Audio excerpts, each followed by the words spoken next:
Time now for your forewarned weather with Chief Meteorologist Alana Brophy.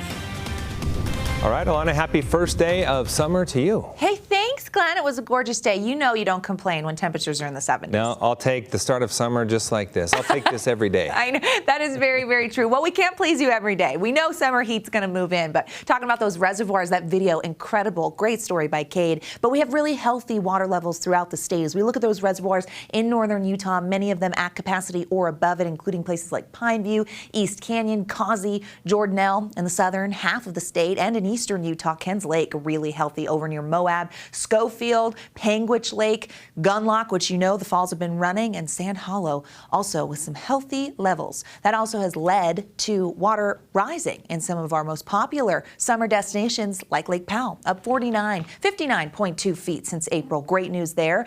And 5.3 feet at the Great Salt Lake, where boats are back in the marina, which Utahns know it has been several years since we've been able to say that and see that, which is really welcome. Okay, this is how the day started. Solstice started like this. Great shot coming through there. Scott Taylor catching that one. 50s and 60s right now. We've got upper 60s in Salt Lake, 80s holding on in St. George, and on the eastern side of the state, it's a mixed bag, 60s, 70s, and even that 82 in Green River. So temperatures still mild in some locations. As we look at the temperature change, it tells the story that we're still with the warming trend. Even throughout the state, we're just slightly above where we were at this point yesterday, so we know that upwards trend with our temperatures is going to continue as we head into tomorrow. Not for tonight, though. No, we're going to drop 60s right now with mostly clear skies. As we head into the overnight, those numbers dropping into the upper 50s along the Wasatch Front. We will see partly cloudy conditions and an increasing cloud cover into tomorrow. By 9 a.m., 64 degrees, and we're off to the races with a different first full day of summer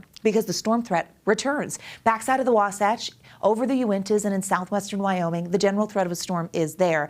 And that's because we have a system that's going to graze northern Utah. Let me show you the setup. Moisture tracker shows you where we've got moisture in the atmosphere. So we've got high pressure to our east. Now that we're into monsoon season, we've got low pressure to our west, and we're sandwiched in between, which is why we have a quiet pattern. But this low grazes northern Utah as we head into tomorrow. That's going to increase southwesterly winds for some. Won't be as extreme as the beginning of the week, but we will see some gusty conditions. And we also have a slight chance of some moisture for the backside of the Wasatch. Now, we get through the weekend where things will be fairly quiet, pretty pleasant, but that same setup takes over as another low drops in and pushes inland. We're going to notice the impacts from that as we head into Tuesday, as that's going to be on the move, and there's going to be potential for some light scattered activity. Now, we want to warn you about the winds. We know that we started the week with strong winds, but as we look at tomorrow, the futurecast kind of takes us through. Here we are by noon, a little gustier in Salt Lake, West Desert, South Central Utah looks like they'll have the best chance. As we make it through the afternoon, you do see those wind gusts going a bit higher along the Wasatch Front in the West Desert and even on the eastern side of the state with that southwesterly flow. They will diminish